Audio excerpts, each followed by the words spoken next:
Good afternoon, everyone. Very good to see you all here in New York at the United Nations. And I have to tell you, I'm very pleased to be here on behalf of the administration, on behalf of the United States, to help kick off a critical 30 days, the review conference for the Non-Proliferation Treaty. This has now been in force for 50 years.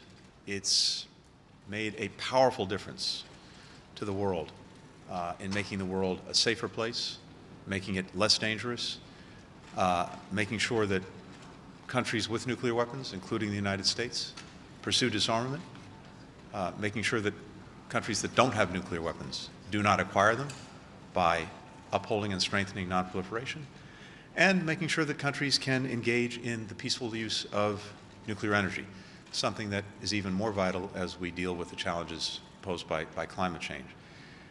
This is a critical moment for the NPT.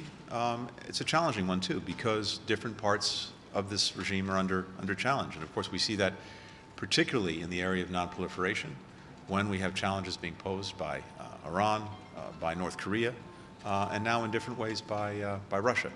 So the next 30 days, the work that's being done here by countries around the world to reaffirm the Non-Proliferation Treaty, to strengthen it, to strengthen each one of its pillars, disarmament, non-proliferation, peaceful use, is more vital than it's ever been. The United States will be here in force over the next month. We have about 60 people on our team who will be here every single day working with any and every country around the world that seeks to strengthen this very, very vital regime, a treaty that has made a huge difference over the last 50 years and needs to continue to make a difference over the next 50 years.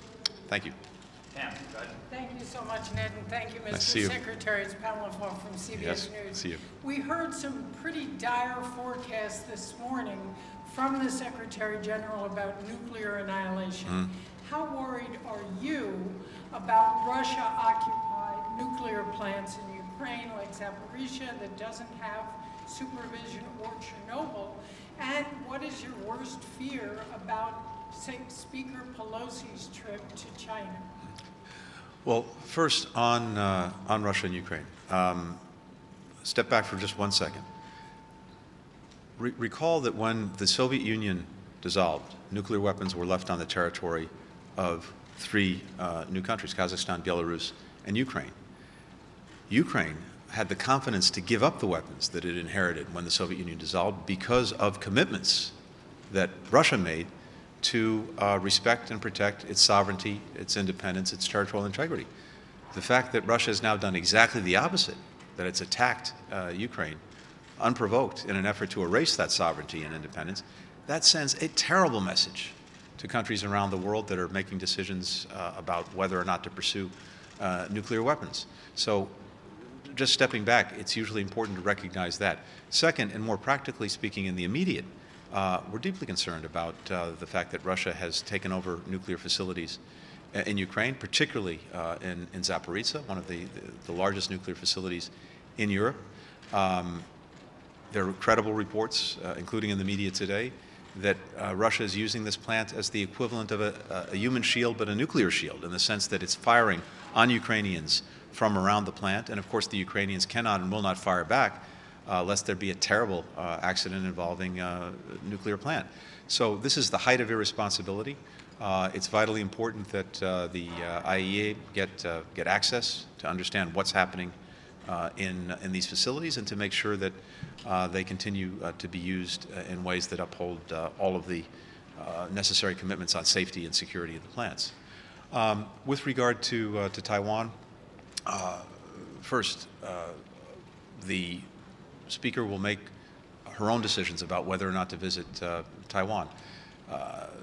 Congress is an independent, co-equal branch of government. The decision is entirely the Speaker's. What I can say is this. This is very much precedent in the sense that previous speakers visited Taiwan. Many members of Congress go to Taiwan, including this year. And so if the Speaker does decide to visit and China tries to create some kind of crisis or otherwise escalate tensions, that would be entirely on Beijing. We are looking for them in the event she decides to visit to act responsibly and not to engage in any escalation going forward. NBC. Japanese NBC. Go ahead. Japanese TV.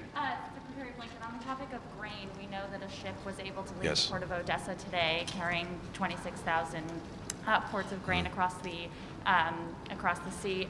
Can you give us an update on how that's going? Do you expect more to get out to help the food shortage? And also, is that a sign that tensions might be easing? So this is a good and important first step. We were pleased to see that the first ship did move. It does have 27,000 tons of grain, but keep in mind, there are something like 20 million tons that are in silos and in storage in Ukraine that's been held back by the Russian blockade of Odessa up until now, and it needs to get out. It needs to get out to world markets. It needs to get to places where people are in desperate need of food. It needs to get out so that prices also continue to go down, not up. The test will be in the days and weeks ahead. It's a start. It's important. I have to say that the leadership of the Secretary General Guterres and the United Nations has been absolutely instrumental in getting us to this day when at least we see the first ship moving. But the test is now really in the days and weeks ahead. More ships need to move. More grain needs to get to market. That's what will really make a difference. Did you talk to Prime Minister Kishida from Japan? Thank you, Mr. Secretary. Michelle Nichols from Reuters. You mentioned this morning that a return to the Iran nuclear deal would be the best outcome for the world. Iranian officials have signalled a willingness to return to talks. Is the United States ready to return to talks? And has Speaker Pelosi told you she's stopping in Taiwan tomorrow? Second part first, we do not know what Speaker Pelosi intends to do, but again, that is entirely her decision and one that we respect one way or the other. Second, with regard to the JCPOA, we continue to believe, as I said this morning, that that would be the best path forward, a return to compliance on both sides to the JCPOA to make sure that we are putting Iran's nuclear program back in a box and averting any kind of crisis.